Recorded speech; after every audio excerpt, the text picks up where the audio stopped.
An elderly carpenter wanted to retire from his house building profession. So he went to his employer, the contractor, and tendered his resignation. The employer looked at him and said, I would want to make a request. Could you just build one last house as a personal favor? The carpenter didn't like it.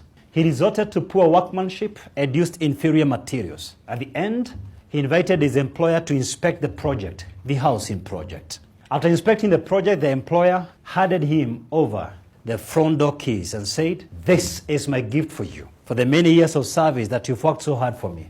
The carpenter couldn't believe it.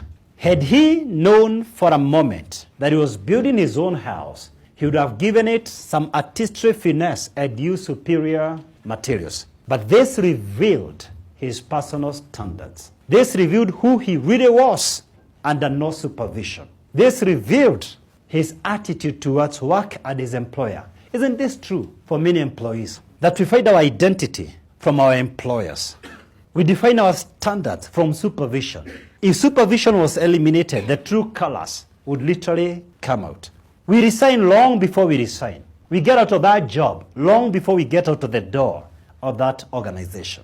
And we still wonder why we are not growing. You see, men and women of great standards, while they are dispensable, they are not replaceable. Once they leave that organization, it will be very difficult for anyone to squarely fit in their shoes.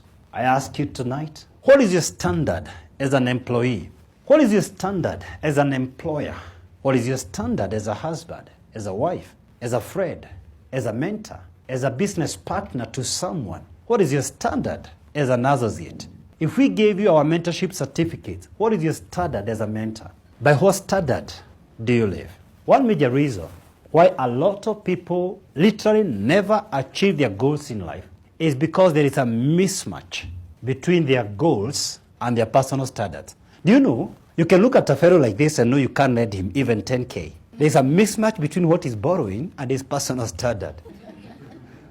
And another guy can borrow you $1 million over the phone and you wire the money. Before you laugh at that guy, could this be you? That you're looking for a job and there is a mismatch between the job you're applying for and your personal standard.